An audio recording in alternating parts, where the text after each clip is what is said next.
अब देखिए, अब तक आपने चुनाव में पुष्पा का नाम सुना होगा। ममता के नेता जहांगीर जो फाल्ता से चुनाव लड़ रहे थे, जहांगीर की सीट पर चुनाव होना है, वहां पहुंचे शुभेंदु अधिकारी। शुभेंदु फाल्ता में थे, प्रचार कर रहे थे।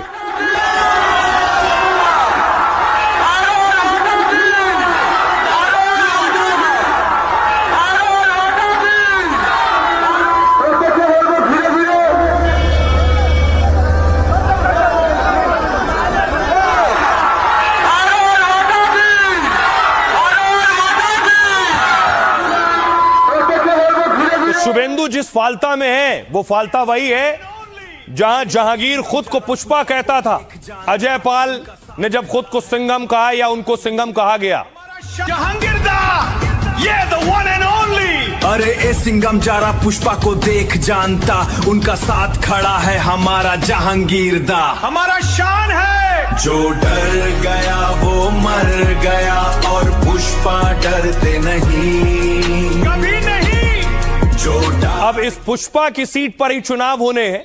शुभेंदु वहीं पहुंचे थे और पुष्पा को ही बता रहे हैं कैसे ठीक करेंगे। सुनिए। ताई पुष्पा बोलेছিল झुकेगा नहीं, ताई पुष्पा बोलेছিল झुकेगा नहीं।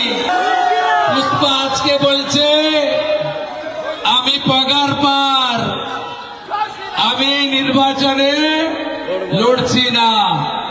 আপনাদের শুধু বলবো, তাই পুষ্পা বলেছিল ঝুঁকেগা নেহি, তাই পুষ্পা বলেছিল ঝুঁকেগা নেহি।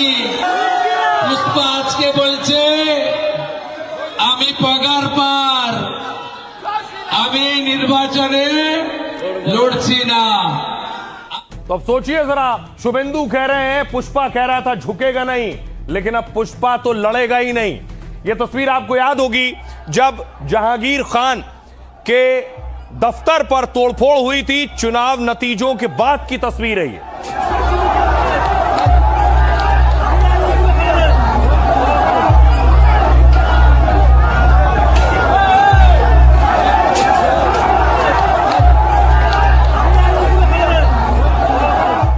और अब बड़ी चीज ये है कि वही पुष्पा जो कह रहा था झुकेगा नहीं, वो अब कह रहा है लड़ेगा नहीं। चुनाव लड़ने से मना कर दिया।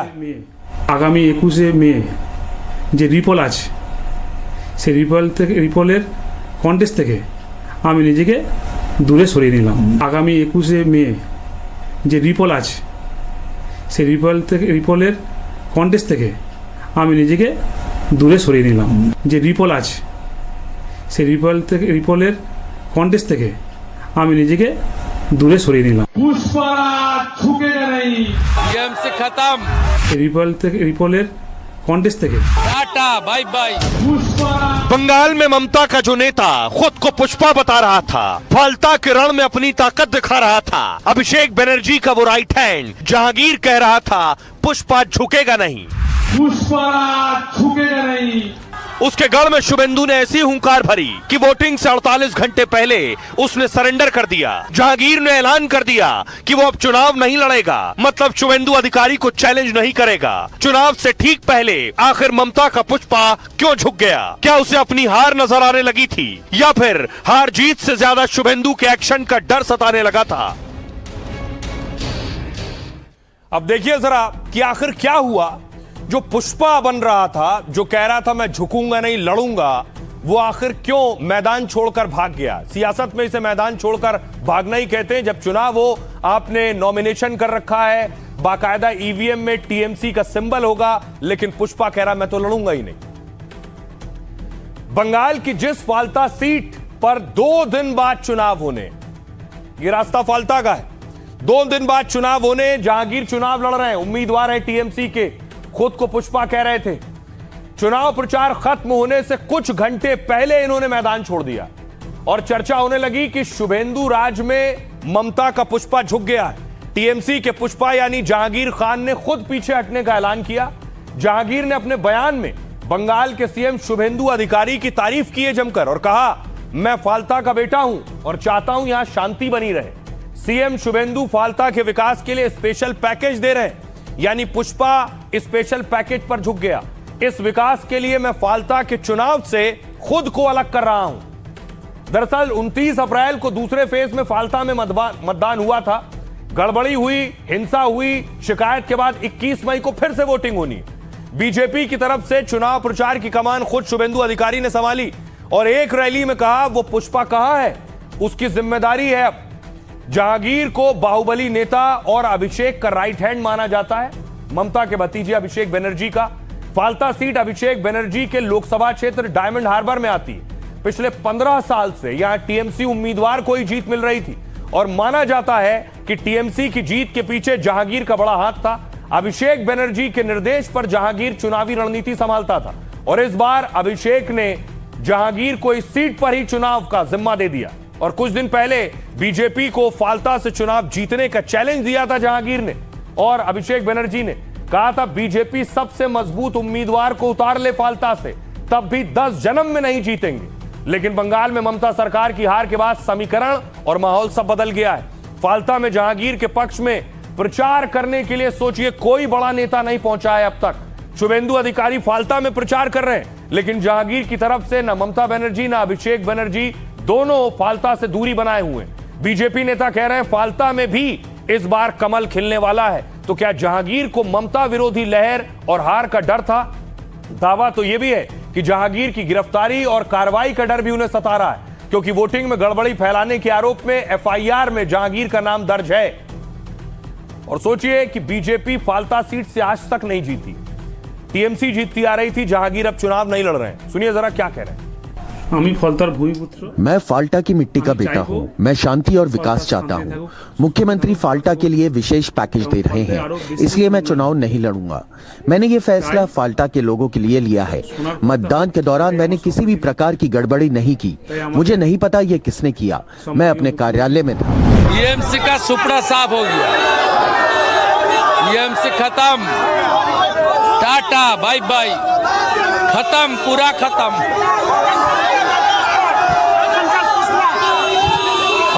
पूरा खत्म। देखिए बहुत सारे लोग पुष्पा बनते हैं, कभी कुछ बनते हैं, लेकिन पुष्पा तो खुश हो गया इस बार।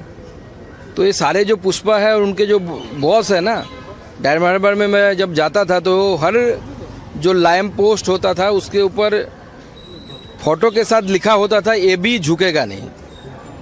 तो अब सब झुक रहे हैं, तो एबी का एजेंट भी झुक गया, आगे एबी भी झुकेगा। शुभेंदु अधिकारी तो चीफ मिनिस्टर का काम नहीं कर रहा है, ये बीजेपी का कैंपेनर का काम कर रहा है।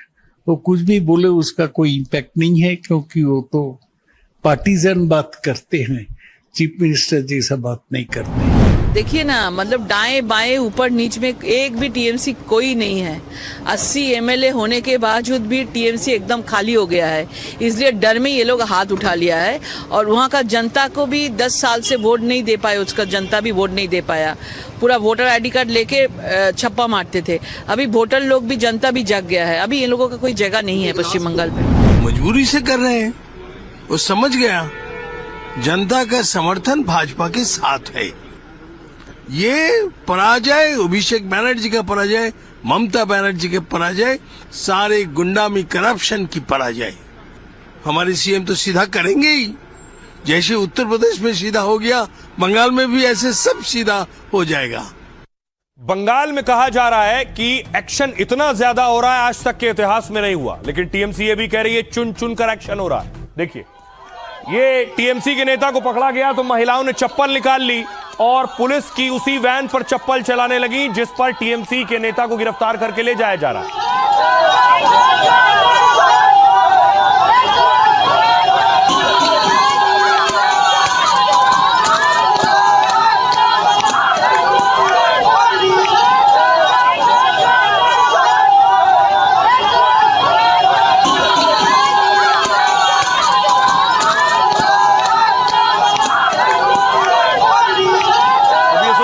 दक्षिण 24 परगना की तस्वीरें, टीएमसी के नेता को उठाया गया वैन में, महिलाएं चप्पल, झाड़ू, बोतल लेकर उसके ऊपर टूट पड़ी वैन पर।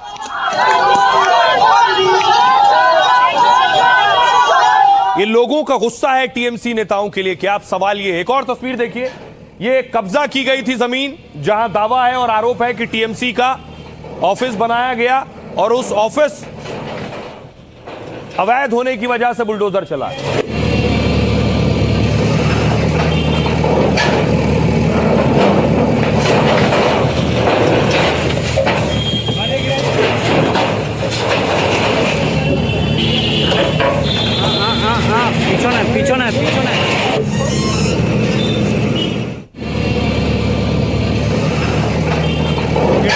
दफ्तर जो अवैध कब्जा कर बनाया गया तो उस पर बुलडोजर चला। अब ये देखिए दावा है कि आरोप है कि सिंचाई विभाग की जमीन थी जिस पर अतिक्रमण किया गया था, वहां भी बुलडोजर चल रहा है। तो बुलडोजर का काम बढ़ गया है, बुलडोजर चलाने वालों का काम बढ़ गया है। हर शहर में जहां अवैध अतिक्रमण है वहां बुलडोजर चल रहा है।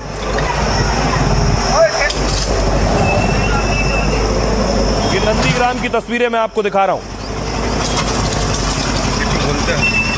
अब इधर ममता बनर्जी ने आज बैठक बुलाई थी उन विधायकों की जो जीत के आए हैं। सभी ममता बनर्जी के आवास पर पहुंचे एक एक करके विधायक, जिनके साथ ममता बनर्जी ने मुलाकात की।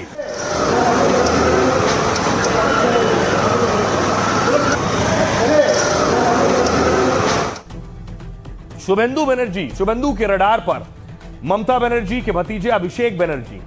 मैं आपको बताऊं, अभिषेक बनर्जी भी इस बैठक में पहुंचे थे। वो सांसद हैं लेकिन पार्टी के नेता हैं। तो अभिषेक बनर्जी को आप देख रहे हैं जब ममता के घर से निकले हैं। ये उस वक्त की तस्वीर है।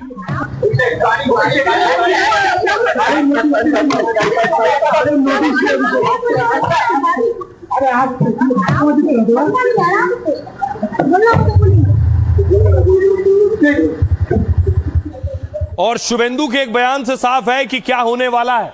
उन्होंने कहा दीदी गई, टाटा बाय बाय। सुपड़ा साफ हो गया, टीएमसी का सुपड़ा साफ हो गया, टीएमसी खत्म, टाटा बाय बाय, खत्म पूरा खत्म, टाटा बाय बाय, खत्म पूरा खत्म, खत्म पूरा खत्म। अब खबर यह है कि सबसे पहले ममता के भतीजे अभिषेक बनर्जी के घर पर बुलडोजर चल सकता है।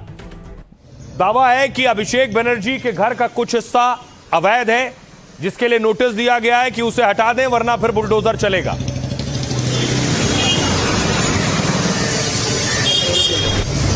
दूसरी तरफ ममता बनर्जी का स्टैचू जो उन्होंने बनाया था उस पर भी बुलडोजर चलने वाला है। ये वो तस्वीर आप देख रहे हैं, ये स्टेडियम में बना हुआ स्टैचू है।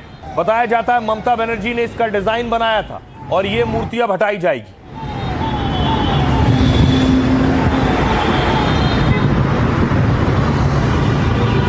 तो बुलडोजर अब ममता बनर्जी और भतीजे तक भी पहुंच गया। और क्यों? ममता के भतीजे अभिषेक बनर्जी पर बुलडोजर एक्शन हो सकता है। अभिषेक बनर्जी के 2 आलीशान घरों पर गाज गिर सकती है। प्रशासन ने 7 दिनों में अवैध हिस्सा गिराने का अल्टीमेटम दिया है। अभिषेक पर यह कड़ा एक्शन लिया है कोलकाता नगर निगम ने। सोचिए, जब तक सत्ता में थे तो नगर निगम ने कभी ये सोचा भी नहीं और ख्याल भी नहीं आया और हिमाकत भी नहीं की। उनके शांति निकेतन और कालीघाट वाले घर पर नोटिस चस्पा किया गया है और कहा है दोनों घरों में कुछ हिस्से तय नक्शे के बाहर जाकर बने। क्या इस अतिरिक्त निर्माण के लिए नगर निगम से मंजूरी ली गई थी? नोटिस मिलने के 7 दिन के अंदर अवैध हिस्से को खुद ही तोड़ दिया जाए, नहीं तो कोलकाता नगर निगम खुद बुलडोजर चलाकर इसे ध्वस्त करेगा। और अगर बुलडोजर कार्रवाई होगी तो उसका खर्च भी अभिषेक बनर्जी को चुकाना होगा। अब एक जगह और बुलडोजर चल सकता है, जो ममता बनर्जी के पीछे आप मूर्ति देख रहे हैं, स्टैच्यू। ममता बनर्जी की बनाई मूर्ति पर बुलडोजर चलने वाला है। साल लेक स्टेडियम के बाहर लगी है ये फुटबॉल वाली मूर्ति, हटाई जाएगी। 9 साल पहले ममता बनर्जी ने एक विवादित मूर्ति डिजाइन की। विवादित क्यों? क्योंकि इस पर बहुत बवाल हुआ। इसमें धड़ के पास से कटे 2 विशाल और फुटबॉल लगे, देख रहे हैं, आधा धड़ है और ऊपर फुटबॉल लगी हुई। और इसमें विश्व बांग्ला लोगों के साथ फुटबॉल में जॉय लिखा है। बंगाल के नए खेल मंत्री ने इसे अजीबोगरीब, भद्दा और बेतुका बताया और कहा जनता का पैसा किसी की निजी पेंटिंग को सजाने के लिए नहीं है।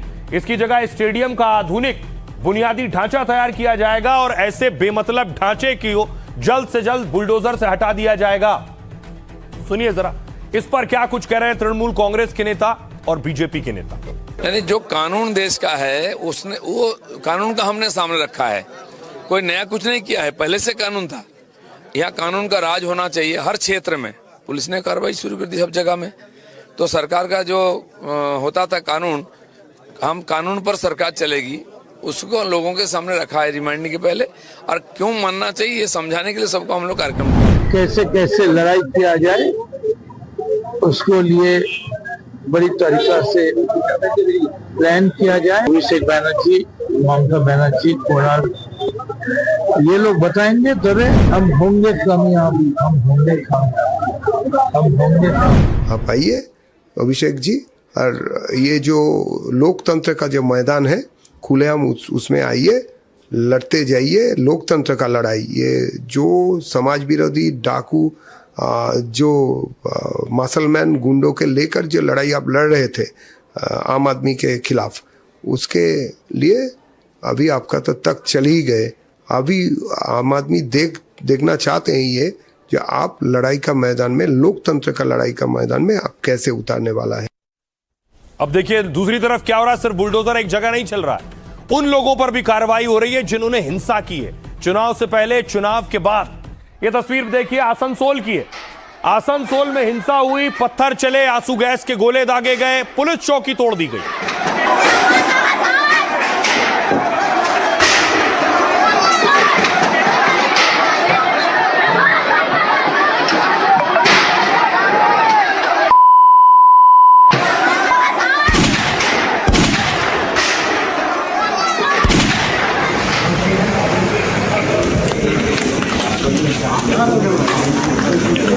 अब इस मामले में देखिए, पहले तो 31 लोगों की गिरफ्तारियां हुई, अब इनकी संपत्ति जब्त की जाएगी।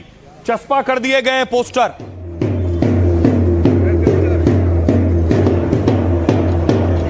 जहांगीर मोहल्ला क्षेत्र में 15/5/2026 को घटित हिंसात्मक घटना के संबंध में आसनसोल नॉर्थ थाना में एक मामला दर्ज किया गया। उक्त घटना में सरकारी संपत्ति को हुए नुकसान के संबंध में Paschim Bengal maintenance of public and सरकारी जांच प्रक्रिया आरंभ की गई है।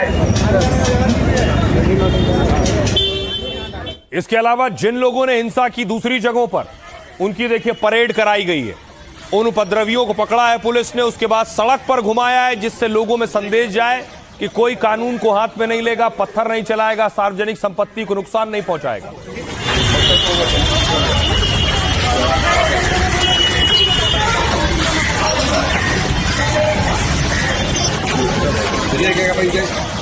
देखिए जरा उपद्रवियों पर किस तरह से शुभेंदु अधिकारी एक्शन ले रहे हैं, क्या कार्रवाई कर रहे हैं। सबसे पहले देखिए आसनसोल की तस्वीर दिखा रहा हूं। 3 दिन पहले लाउडस्पीकर को लेकर आसनसोल में बवाल हुआ और कुछ प्रदर्शनकारियों ने पुलिस थाने में भीड़ ले जाकर तोड़फोड़ की।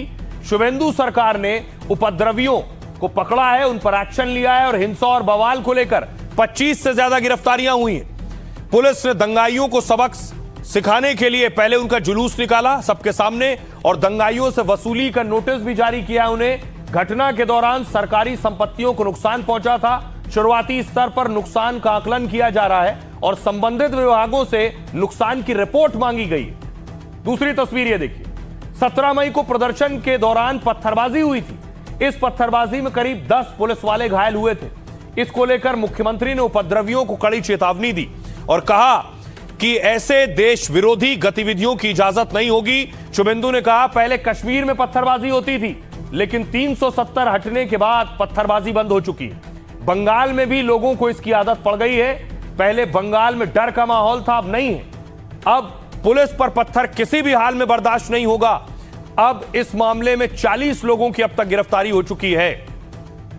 सुनिए जरा तृणमूल कांग्रेस के नेता क्या कह रहे हैं। कश्मीर और बंगाल का एक साथ बात करना बंगाल का इंसल्ट है।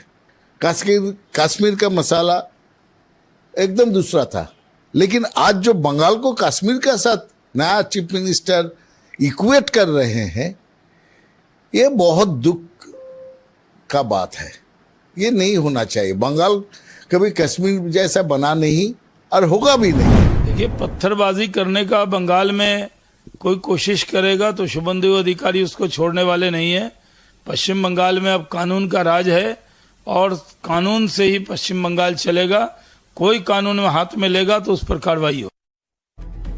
तो कार्रवाई चौतरफा हो रही है। टीएमसी आरोप लगा रही है कि ये राजनीतिक प्रतिशोध में हो रहा है, राजनीतिक बदला है।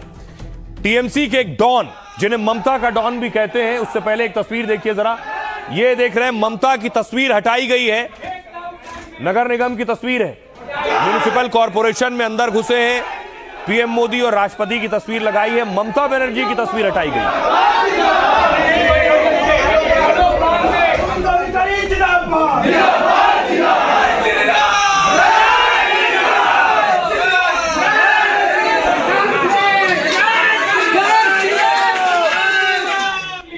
अब देखिए ममता के डॉन पर एक्शन हुआ, ये जो देख रहे हैं जिसे चलता हुआ, ये ममता का डॉन है, इसका नाम पप्पू डॉन है। राज्य से तोड़ के निकले इसरो की तरह, छाप के नहीं गई दूसरों की तरह, वास्तविक कला मेरी लाइफस्टाइल की तरह, रोली रेंज वो मैं चक्री की तरह, नंगे पैरों जो सिग्नल पे खड़ा, राज्य से स्वागत करना था। कहा जाता है कि ममता के राज में ये डॉन था, इसके ऊपर बहुत से आरोप भी लगे हैं। अब देखिए ईडी ने कार्रवाई की है और पप्पू डॉन को ईडी ने उठा लिया है।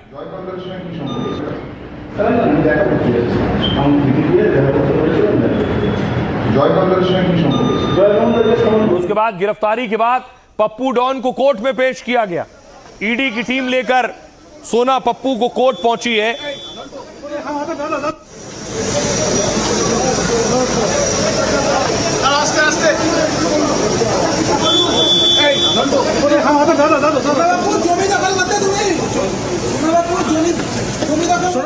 अब देखिए जरा क्या आरोप है इस शख्स पर। ईडी ने शिकंजा कसा है लेकिन अब तक एजेंसियों से दूर था। सोना पप्पू उर्फ विश्वजीत पोद्दार ममता राज का सबसे बड़ा डॉन था, लेकिन बंगाल में सरकार बदलते ही वो कानून के शिकंजे में आ गया। ईडी ने करीब 10 घंटे की पूछताछ के बाद इसे गिरफ्तार किया है। उसकी गिरफ्तारी मनी लॉन्ड्रिंग और जबरन वसूली के आरोप में हुई है। बताया जाता है कि सोना पप्पू का ममता राज में आतंक हुआ करता था। वो कटमनी वसूलता था और ना देने पर लोगों को प्रताड़ित करता था।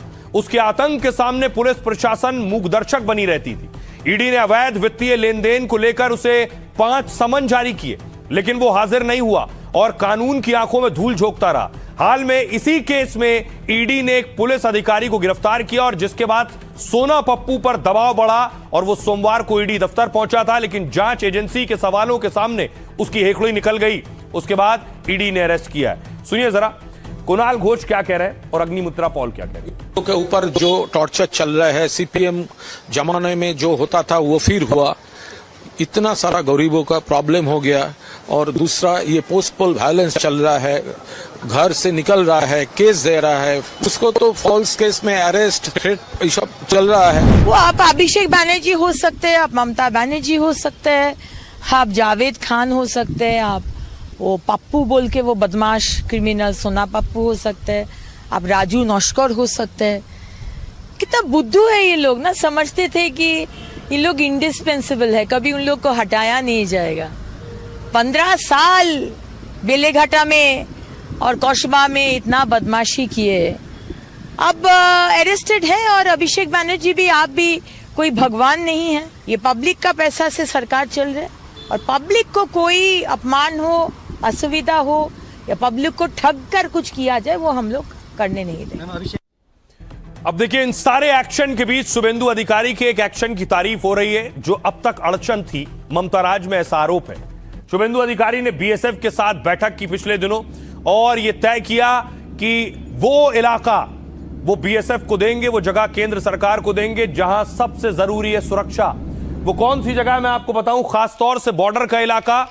बॉर्डर के इलाके की जो जमीन है बीएसएफ चाहती थी, आरोप लगा कि ममता राज में वो जमीन नहीं मिल पाई बीएसएफ को। और वो खास जगह है जिसे चिकन नेक कहते हैं, कई बार आपने सुना होगा विरोधियों को, और खासतौर से बांग्लादेश में भी आपने सुना होगा जब बांग्लादेश में कहा जाता था भारत की चिकन नेक काट देंगे, चिकन नेक काट के नॉर्थ ईस्ट को अलग कर देंगे। वो चिकन नेक पश्चिम बंगाल का हिस्सा है, वहां की जमीन शुभेंदु अधिकारी केंद्र को देने जा रहे हैं। देखिए जरा, जिससे सुरक्षा बढ़ाई जा सके। ये आप देख रहे हैं नक्शा, ये पूरा नॉर्थ ईस्ट है, इसमें असम एक आप देख रहे हैं, ऊपर भूटान है, नीचे बांग्लादेश देख रहे हैं, उधर नेपाल देख रहे हैं, लेकिन ये बीच का हिस्सा जो आपको नजर आ रहा है सिलीगुड़ी के पास, जो व्हाइट सर्कल आप देख रहे हैं, ये पश्चिम बंगाल से सिलीगुड़ी से ही आप देख रहे हैं, यहां से निकलकर पूरे नॉर्थ ईस्ट में एंट्री होती है। सिर्फ यही हिस्सा है जहां नॉर्थ ईस्ट में एंट्री होती है, बाकी बांग्लादेश है और कहीं से आप नहीं जा सकते नॉर्थ ईस्ट में। इसको चिकन नेक कहते हैं और बांग्लादेश को में आपने सुना होगा कट्टरपंथियों को कि चिकन नेक काटेंगे। ये यहां की जमीन शुभेंदु ने केंद्र सरकार को दी है जो सुरक्षा के लिए जरूरी थी। यहां सुरक्षा होगी तो भविष्य में दुश्मन सोच भी नहीं पाएगा कि वो नॉर्थ ईस्ट को चिकन नेक से काट सकता है। शुभेंदु ने यह बड़ा काम किया है और शायद इसकी बहुत जरूरत भी थी और इसके लिए उनकी तारीफ हो रही है जो अब तक रुका हुआ था। देखिए जरा इसका मकसद क्या है। यह है चिकन नेक, सिलीगुड़ी कॉरिडोर यानी चिकन नेक बहुत संवेदनशील और अहम है। देश के नॉर्थ ईस्ट के 8 राज्य चिकन नेक के रास्ते से जुड़े हुए हैं। कई जगह यह रास्ता महज 20 से 22 किलोमीटर संकरा है और इस रास्ते में अगर रुकावट आई तो 8 राज्य जो आप देख रहे हैं ये सब कट जाएंगे। आरोप लगते रहे कि चीन और बांग्लादेश की नजर इस पर रहती है। बांग्लादेशी कट्टरपंथी चिकन नेक को लेकर धमकी भी देते रहे, इसलिए सुरक्षा और नेटवर्क के लिए केंद्र इसका जिम्मा मांग रही थी, लेकिन आरोप लगा कि ममता सरकार इसे जानबूझकर टाल रही थी। अब शुभेंदु ने चिकन नेक की 120 एकड़ जमीन केंद्र को सौंप दी है। साथ ही चिकन नेक से जुड़े हाईवे भी अब केंद्र के अधीन होंगे। मतलब अंडरग्राउंड रेल सेवा और इंफ्रास्ट्रक्चर पर तेज काम होगा। इससे पूर्वोत्तर के राज्यों का विकास और नेटवर्क भी बढ़ेगा और भारत के नाजुक बॉर्डर वाले रास्ते की सुरक्षा मजबूत होगी। इसके अलावा देखिए, घुसपैठियों पर अंटर है। कुर्सी संभालते ही शुभेंदु ने पहला फैसला घुसपैठियों के खिलाफ किया। घुसपैठ रोकने के लिए बांग्लादेश बॉर्डर पर तारबंदी शुरू की। 45 दिन में फेंसिंग के लिए बीएसएफ को जमीन का ऐलान कर दिया है। अब घुसपैठियों के खिलाफ शुभेंदु ने एक और हंटर चलाया है। वो ये कहा, जिनका नाम वोटर लिस्ट से कट चुका है उन्हें देश से बाहर किया जाएगा। शुभेंदु ने कहा, मुझे पता है मेरे सीएम बनने से जमाते इस्लामी की नींद उड़ गई है और मैं न किसी से डरने वाला हूं और न किसी दबाव के आगे झुकूंगा। हम देश को सुरक्षित रखने का काम जरूर करेंगे, जिसे दिक्कत है वो कोर्ट जाए।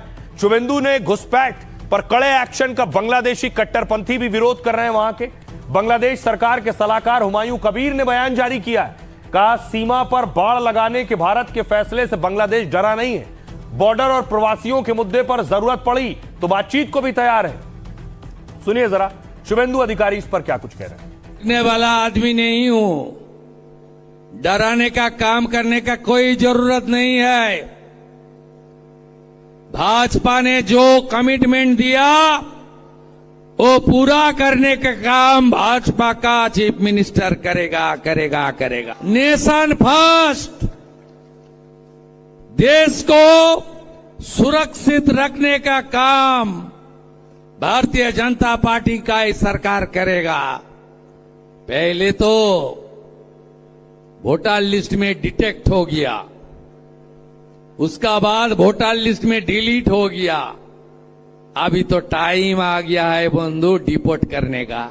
ये सब नहीं चलेगा। आप लोग पार्थ सर्कस में काल जो किया हमारी पुलिस भाई का साथ, आपको भुगतना पड़ेगा।